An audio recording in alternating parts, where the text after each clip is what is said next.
Hey, friends, welcome back to another episode of the Positive Voice Podcast. I'm your host, Coach Chef Kim.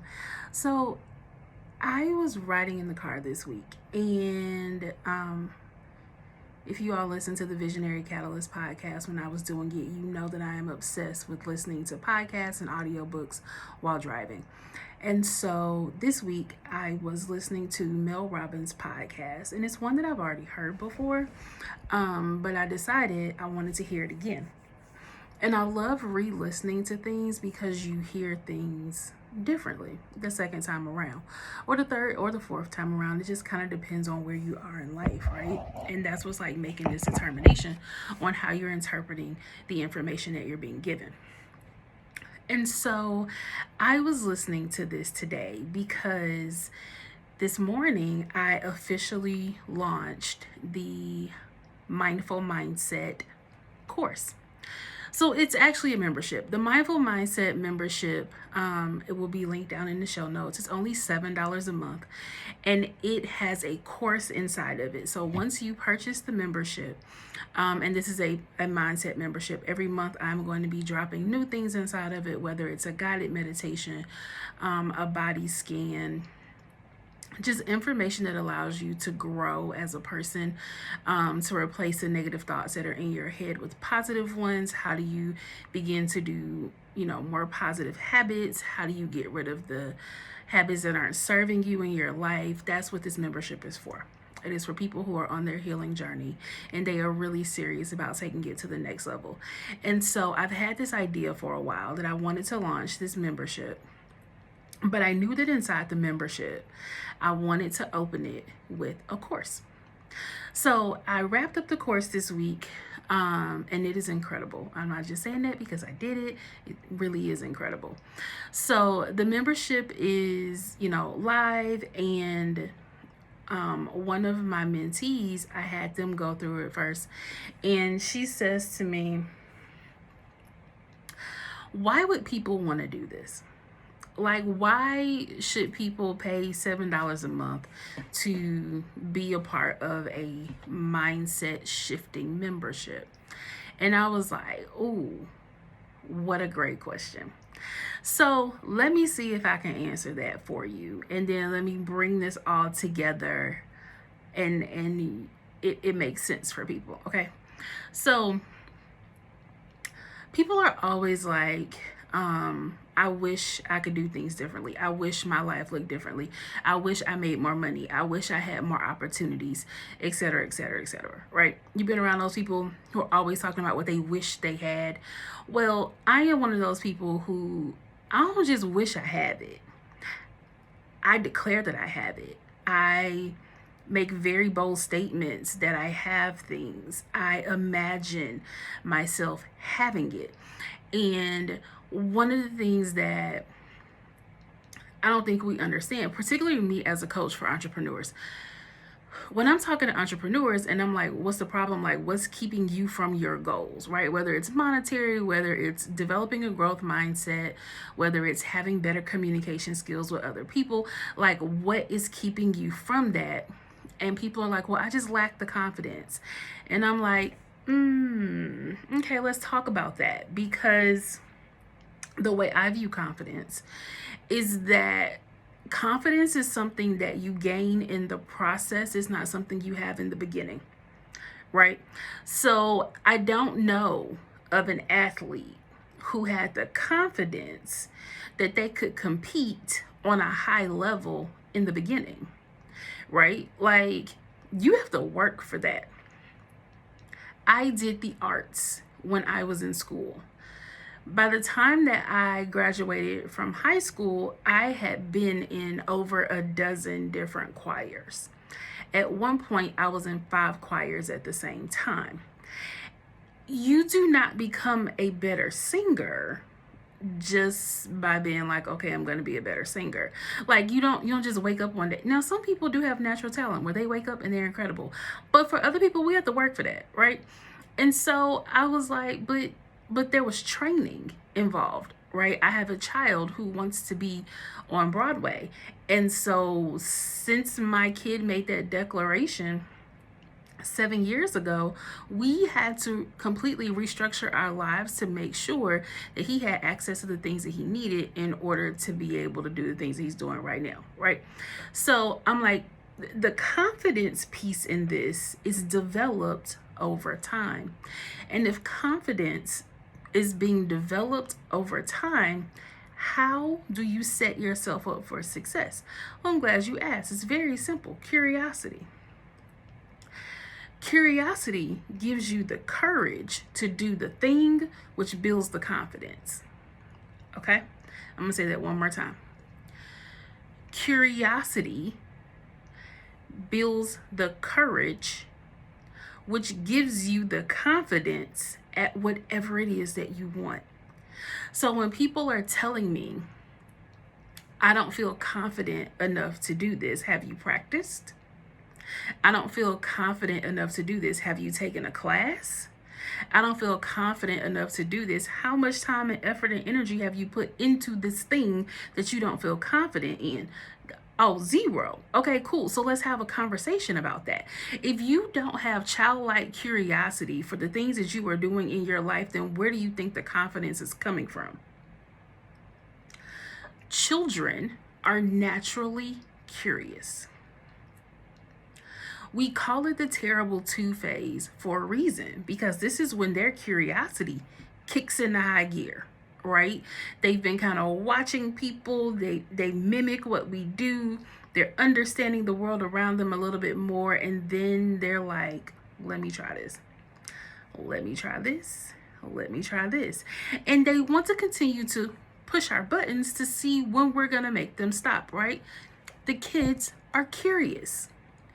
The curiosity that the children have is going to lead them into testing more boundaries and to learning things about themselves, right? If you ever watch a little kid, like if you really want to see magic happen, take them to somewhere like a discovery center, like a museum that is built for children, particularly science ones, where they are able to explore and to touch, and people aren't telling them stop and don't do that and no, right? Like, learning is encouraged, exploration is encouraged, meeting that curiosity is encouraged.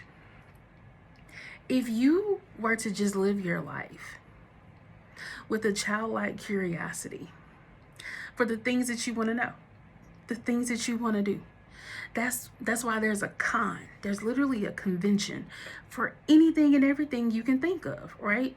So because it allows us to play, it allows us to tap into a childlike curiosity that is going to give us the courage to work on the thing that we want to become proficient at, which in that line allows us to build the confidence that we need.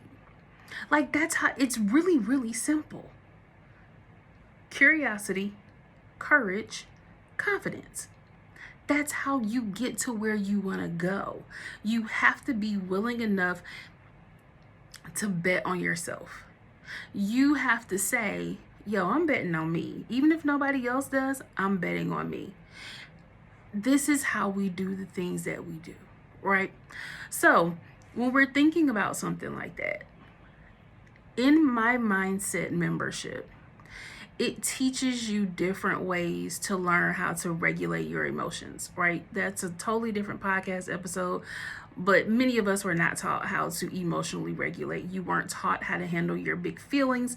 Typically, it was met with be quiet, children not to be seen, not heard, go sit in a corner, you're in timeout, you're on punishment, go think about what you just did, fix your face, right?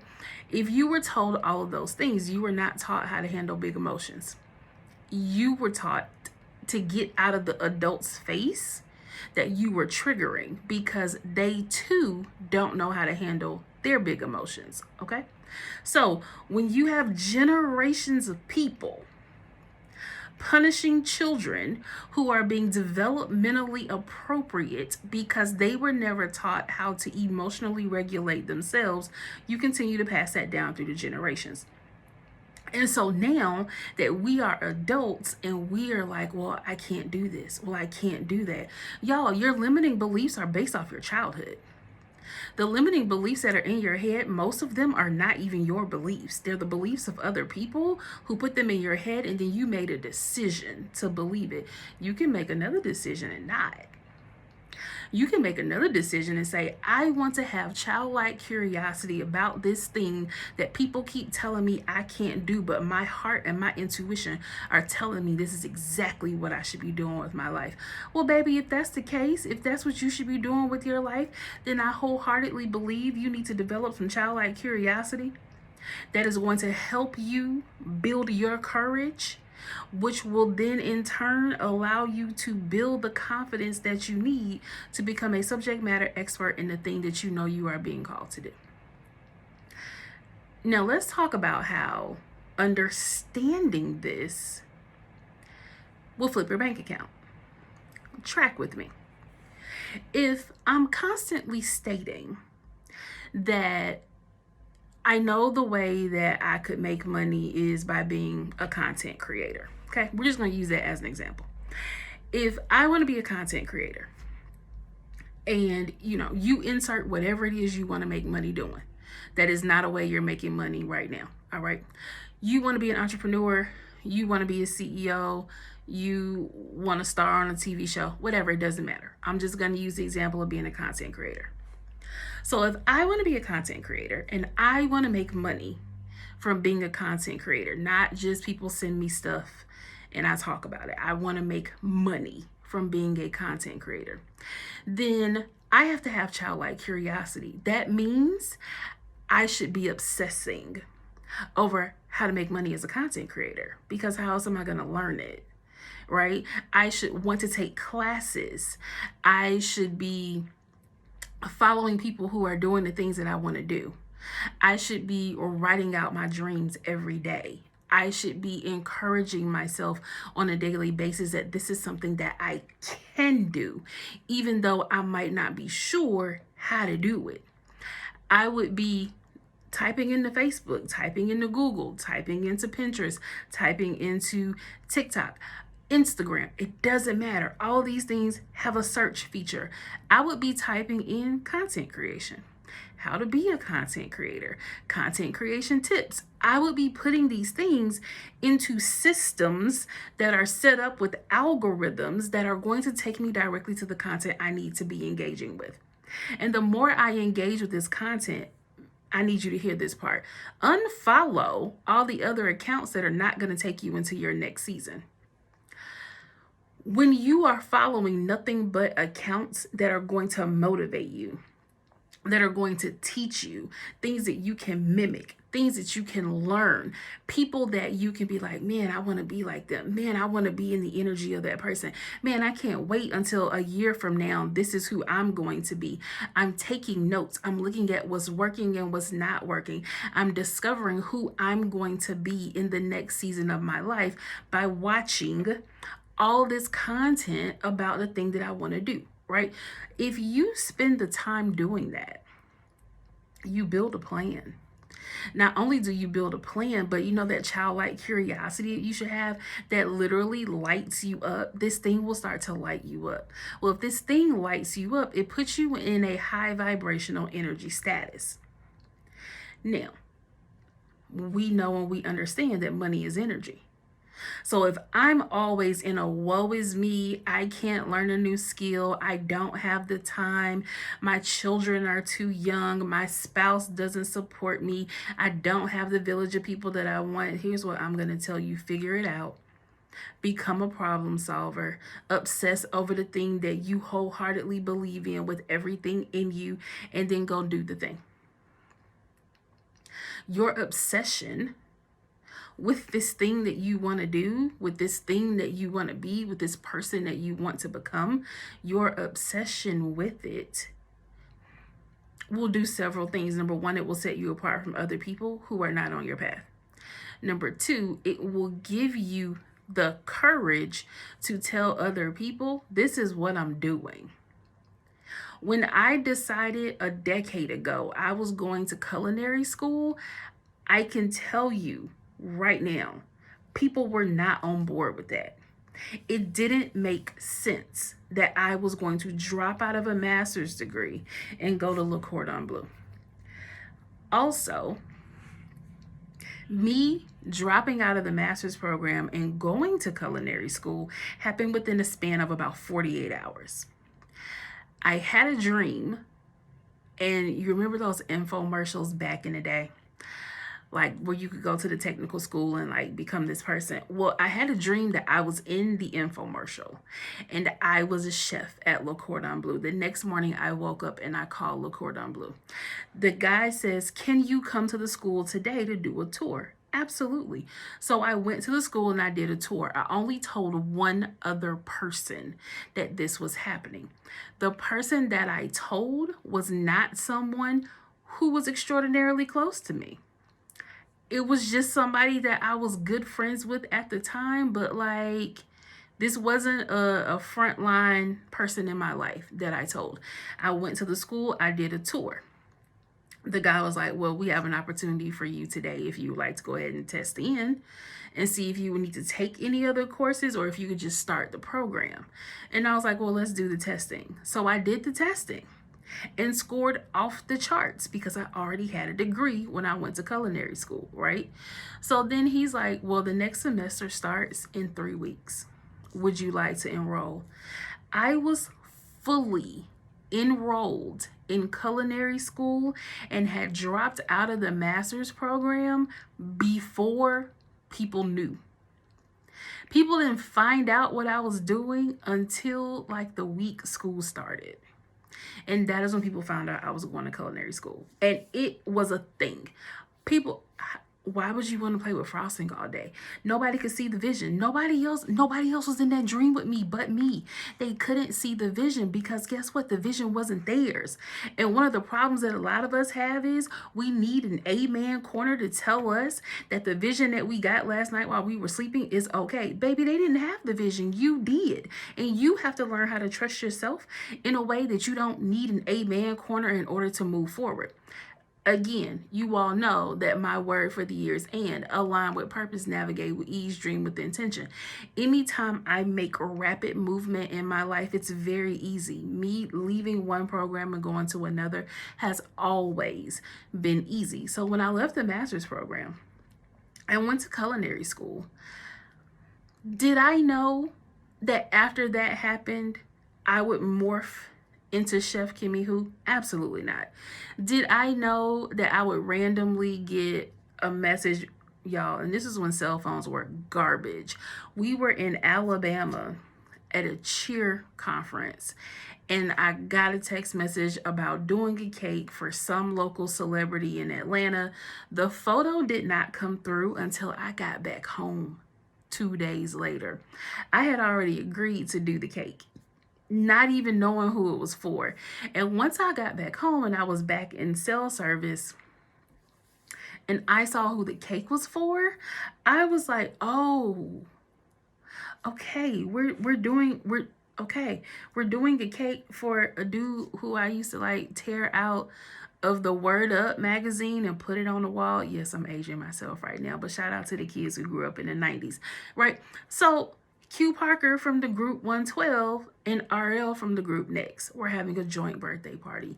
And I had agreed to do their birthday cake without knowing that's who it was for. Let me tell you something. This life-size turntable birthday cake that I did for them, it took 2 grown men to carry it up a flight of stairs inside of this club because we were on the rooftop for that party that night. And when they got there, because they told me I couldn't leave, I thought I was just dropping off the cake and leaving. They were like, "No, you're staying for the party." Okay, so I'm upstairs. When they came in and they saw this massive cake, they were like, "We need a picture with the chef." I'm like, "Okay, cool." Again, I didn't tell anybody this is what I was doing because at this point, I'm like, nobody really knows who I am. No one follows me. It's not a big deal. I was like, at the end of the night, I will post my photos of this event because this is really cool. Y'all, they posted the photos on Instagram. Both of them. on their social media accounts, and they tagged me in it. My life has not been the same since that night. My life has not been the same since that night. My phone started blowing up, and people were like, how did you, what in the world? How?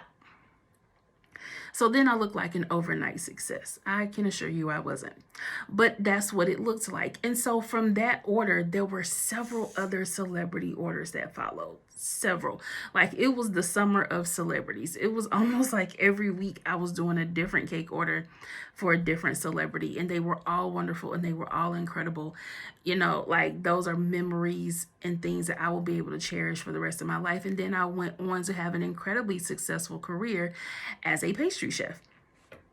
And then when I was injured and I had to close my business immediately, I had the wherewithal to become a photographer. I took 5 online photography classes so that I could continue to hone my skills and improve. I was already a chef. I already knew how to cook, but how do you make the pictures pretty? And so I spent a lot of time. I spent over $10,000 on photography classes, another $5,000-$6,000 on photography equipment to build out a studio in order to launch Studio Kimmy Who. And so that became my life.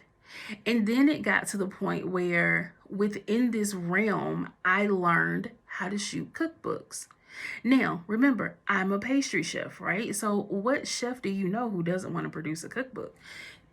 And I, pre-pandemic, had searched for people who could help me create a cookbook. Let me explain something to you. When I went through this process, they were telling me it would be $300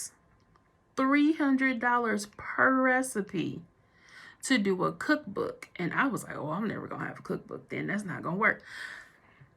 Me becoming a photographer, I was like, oh snap, I can shoot my own cookbooks now. Like, I don't have to pay somebody $300 in order to do it. And then I was like, how many other people want to learn how to do this? And so then I started teaching people how to take better photos. And now I teach at conferences all over the United States on how to take better photos with your cell phone. You don't even need the giant camera in order to do this. I've cracked the code and figured out how to do it simply with my cell phone, right? So boom, we do that. And now here we are, switching gears again, and now into a PhD program, working on mind body medicine, doing mindset, doing coaching, and people are like, there's no way you're going to make any money. I have never been in a higher vibe energy than I am right now, and I can assure you I'm making far more money than I've ever made in my life. Here's the other thing that people don't understand. Your energy, the level of frequency that you're on, this has nothing to do with how much money you make. I say that I can attract unexpected gifts from the universe. I do not put the limitations on the universe that the money that I am going to have access to simply comes from the things that I have to work for. I don't do that. I learned this lesson because the first time it happened, I was like, oh, wow. When I say unexpected checks in the mail just showing up, all that type of stuff, right? I was in a super high vibe energy because I am always open to learning new things. And as I was learning how to do photography on a higher level, as I was learning how to shoot recipes for other people, as I was learning what people like and what they don't like, and learning how to handle clients on this level, this was all very new. It was very different. And I was like, okay, we got to keep our energy up. And so the more that I kept this childlike curiosity, the more I wanted to learn, the more I began to change the way I shoot, the more I began to find my stride in the way that I shoot, the more I began to have signature photos in my shoots. That's to the point now, when I share my photos, if people don't see a particular shot, they're like, yo, where's your signature shot? And I'm like, see, I'm glad y'all are paying attention, because that particular shot is actually going inside of my cookbook that I'm working on that people don't have to know about. Staying in a high vibe energy, understanding that money that you have access to doesn't have to come through you working, is going to be critically important for you to understand the correlation between your bank account and how you feel. Your imagination is linked to your feelings. Okay? If inside of your brain you are constantly telling yourself something negative. You're not good enough. You can't do this. You can't do something else. I'm just like this person, that person. I'm never going to be just like this person said I'd never be anything. If you start telling that to yourself, you are going to be operating in such a low vibrational energy that it does not make any sense. And no, you're not going to make any money. Because why would money want to come to you? Because money knows it when it comes to you, you're not going to treat it correctly. Okay? Now, flip that. People who experience challenges, who experience setbacks, and they're like, okay, so the opportunity in this particular thing was this. This is what y'all have to understand. My health declined in 24 hours on Thanksgiving Day in 2020. I went from being a top tier chef to not being able to turn a doorknob in a matter of hours. A matter of hours. If I cannot turn a doorknob and I can't hold a cup, how in the world am I going to be carving cakes? How am I going to even hold the knife? Like, my entire life changed in the blink of an eye. And I didn't have time to be like, oh my God, what are we going to do? When I went to the doctor and she said, you need to close your business effective immediately, there was no time for me to have a pity party for myself. It was quite simply, we have moved into a new season of life and I needed to catch up to what was happening. And so in that moment, I made a decision that, okay, we're going to do something different. And I did. And not only did I do something different by starting Studio Kimmy Who as a full-time entrepreneur, it excelled. It made over 6 figures in the first year. And it's all because I had a childlike curiosity and absolutely refused not to be incredible at what I was doing. Investing $10,000 into photography courses taught by various people who shoot differently so that I could find my style, which just ended up being a combination of all 5 of those styles together. Me taking a bet on myself and doing that, I love shooting. I make my own schedule. I can work less than 12 hours a week and make more money than people make at their full-time jobs. I love what I do, and so I stay in a high vibe energy. And yes, me working pays me, but also because I believe that I can attract money without having to work hard. I literally imagine myself just waking up to unexpected checks. I imagine what it would feel like if somebody were to be like, here you go, here's a $15,000 check, here's a $20,000 check, here's $30,000. I imagine what would my life be like if I'm making $50,000 a month. I imagine what would happen if my cute little $7 mindset membership had over 100,000 people in it who were paying me $7 a month. That's $700,000 off of a membership every month. Not every year, every month. What you have to understand is that I understand the power of imagination. Now, we might be able to blame this on Barney, or we might be able to blame it on all those kid shows we watched in the 80s and 90s. But here's what I would like to tell you. At some point in your life, y'all need to go back to Imagination Station, because that is going to be the catalyst to the thing that is going to unlock the money that you're trying to manifest in your life, but you can't, because you're trying to figure out where the money is coming from. I'm not trying to figure out where the money is coming from. Not at all. And I can go on record, and I'm not going to tell you the dollar amount, but I will go on record and tell you that in this here month of May of 2023, I am manifesting more money than I've ever manifested in my entire life. Hands down. Hands down. This isn't the first time I've done this. This is more than the last time this happened, but this isn't the first time I did it. The first time it happened, I wasn't paying attention. And I got an email from PayPal that said I needed to give them permission to give me more than $10,000 in sales that month. And I was like, I'm sorry, come again? What? Say what now? What's happening here? Because my account, my PayPal account, had never made that much money before, PayPal could see the trajectory of what was coming. And so in January of 2021, when I received that email that said, you're going to hit $10,000 this month, but that's not what the limit, the threshold was for your account. We need you to give us approval in order to open up your opportunity to receive. And so I said yes. And I was like, whoa, that's crazy. That's a big deal. Well, the following month, I get another email that says we need to once again open up the amount of receiving that this account can do. So will you approve $15,000 in 30 days? And I was like, what? Yeah, absolutely, I will.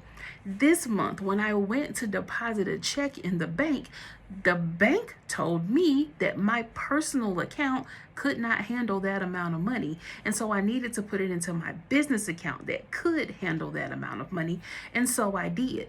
But then it also gave me a warning that said this level of account was only open to X amount of dollars coming into it. And I was like, okay, here we go, because this time I'm paying attention. So what you're telling me is that now I need to prepare myself to be opened up to the next level of abundance, so that not only can my bank account receive it, but that I can receive it as well. So you have to understand, just because you have money in the bank doesn't mean that you have an abundance mindset. Okay. Because people can have a whole lot of money in the bank. Think about when you get a lump sum check from like the IRS, right? You've already spent it by the time it gets to you. So yes, the IRS can cut you a check for like $2,000, but how quickly are you going to spend it? Okay. So there is a difference between being open to receive money and open to having it. Those are two different things. Some of us are an energetic match to receive money, but then there's always an unexpected bill. Something breaks. Somebody needs something. Something happens to your car. Somebody needs to borrow $500. There's always something that happens where the money doesn't stay in your grasp, right? And so I had to learn this lesson. I don't want to just be in abundance where I can receive it. I know how to make it. I know how to receive it. But I had to go through the process of understanding that in order for me to truly be wealthy and for me to truly build generational wealth and to set myself up for the rest of my life, I needed to be an energetic match for keeping the money. So if I get a lump sum payment, do I know how to invest it? If I get a lump sum payment, do I understand that I need to break this up in 4 different ways? Do I understand that having financial literacy is going to be important based on the world that I live in, not the world that I lived in when I first learned about financial literacy? See, this is what you have to understand. I learned about financial literacy where we had checkbooks. And we had a check registry, and we had to write those things down, and we had to do the math. When was the last time y'all wrote a check for something? When was the last time you balanced a checkbook? Okay, that's not something we do anymore. So the financial literacy that I had in the 90s and the early 2000s are no longer serving me. So does that mean that I have had to take financial literacy classes at this age, in this phase of my life? Yes. Does that mean that I've had to put a financial management team in place to help me with my business? Also, yes. When I made more money in the first quarter of 2021 than I made in all of 2020, I knew we were on a different level. And I knew that I had leveled up, right? And then this year, the same thing is about to happen. The same thing is about to happen. We're about to level up one more time. And so now that means I probably need a different set of people advising me on what to do, because now I understand that not only am I an energetic match for making money, not only am I an energetic match for people wanting to invest in the vision that I have been telling them that I have, and now they're starting to see it come to pass. People give me money. People want to invest in what I'm doing. People are invested in me. it's a thing, right? Whether that's monetarily or that's with their time. People are invested in who I am becoming. I love it. I love it here. But here's the tea. If I don't understand that I have to continue to be open and understand that I have not arrived, that I must continue to say, we got to level up one more time. We got to level up one more time. Y'all, I leveled up 5 days ago, but the leveling up that I did 5 days ago when I started my PhD program is not the same level that I'm on today. I've had to level up again since school started. You have to understand, like, I played Mario as a kid. I love video games, right? And I was that child as an only child. I ain't had nobody else to play with. So that meant it was me against me, or it was me against the computer, right? Me against on Paperboy, on Mario, whatever. It was me against the machine. And so seeing that I understand me against the machine means I'm the only one who can continue to level up, and that my potential is unlimited. It's unlimited until you beat the game, right? I can't count the number of times I beat Super Mario Brothers, Paper Mario, Tetris. Like, I just kept beating all those things. I'm one of those people. I'm not a gamer, but I understand systems and I know how to beat stuff, right? This is what we have to understand. After you beat the game, what do? Play it again. After you beat the game, you start it over and you play it again. Let's see if I can do it faster this time. Let's see what things that I missed my first time around where my score can be higher the next time I do it. That's how I continue to level up. Okay, we've been here before. I watched it. As soon as I got that alert that said, oh, this account cannot handle the overflow and the abundance that's coming, you need to put it over here. Boom. This lets me know not only does it need to be here, but it needs to be split up into multiple places so that it can continue to make me more money. I understand that I have leveled up on a different level this year. And it's going to continue to grow. It will continue to grow. Why? Because I'm an energetic match for it. I do not allow the thoughts, the opinions, the thinking of other people who were not given the vision of who I am becoming to stop me from doing the things I'm supposed to be doing. If I give other people that level of access to me when they absolutely don't deserve it because they haven't done the work in order to elevate with me, you know, the higher up you go, the less air there is, which means that less people need to come with you on this journey. I wholeheartedly understand that. And that's okay. Everybody is not meant to go with you into your next season of life, but you have to be focused on where you're supposed to go. I am very focused on where I'm going. I told y'all in the last episode, I can see the future version of me. Baby, she got these red pants on. And as a matter of fact, the vision continues to become brighter. It becomes more in focus because not only have I seen the pants that I'm wearing, beloved, I have found the person who was going to make them.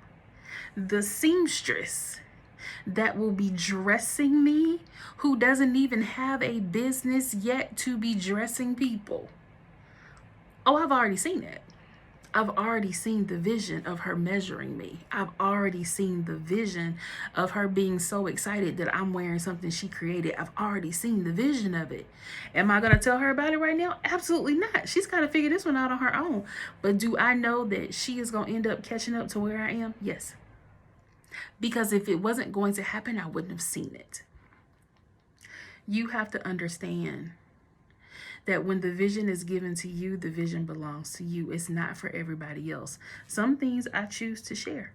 And I share a whole lot, particularly on this podcast. But I also know that this is my journey. This is my story. I know what happens when I go into a lower vibration. I can't make money. I know what happens when I feel extraordinarily frustrated because the vision is so beautiful, it's so clear, it's so bright, but my current reality doesn't show me that. Case in point, last year my daughter had surgery. We were only supposed to be at the hospital for 2 to 3 days max, okay? We intentionally did this surgery on a Thursday so that we would be home by Monday. It was 3.5 weeks later when we left the hospital. You could not have prepared me to be at a hospital for 18 days. That was not a part of the plan. It became particularly frustrating when the surgeon was like, it was textbook perfect. We had students who learned so much from watching this surgery. This surgery has helped. I mean, there were nurses coming to the room and thanking us because I allowed them to like record it and all whatever. I let them use this as a teaching surgery. And people were literally coming and thanking me for the opportunity to learn. Like, this was one of these surgeries that people would kill to get if you're a surgeon, evidently. It was a big deal. We had second and third opinions from out of state, and people were like, wow, yes, do this surgery. It's going to improve your daughter's quality of life. And for the surgeon, it worked out well for him as well. He was baffled as to why my daughter wasn't healing. I mean, he's like, it doesn't make any sense to me why you haven't gone home. And he was like, there's nothing physically wrong here. He was like, physically is a textbook perfect surgery. It could not have been better. Everything looks incredible. I don't know what's happening. For 18 days, we moved from ICU and we went down into the rehab center. And this is one of the largest rehab centers in the South.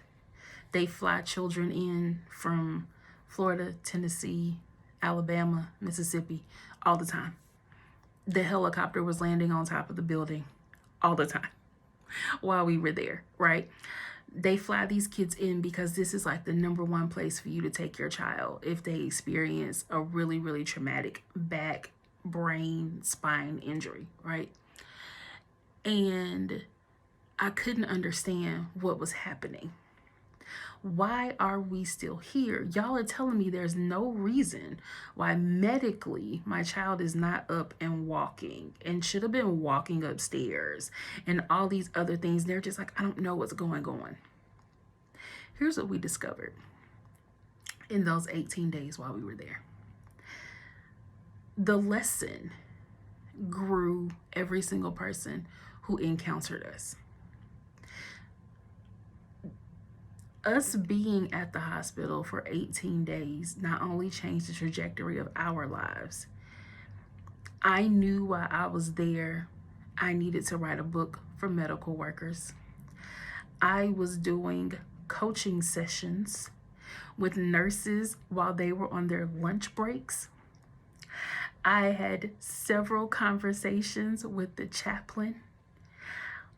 There was a meeting between me and 12 other people talking about the care of my child and the quality of the care and how they can improve going forward. I was able to make recommendations on how they should approach the mental care of children with autism after they have had some sort of physical trauma. If we had not been there for those 18 days, I don't know that the lives of the people that were changed would have been changed.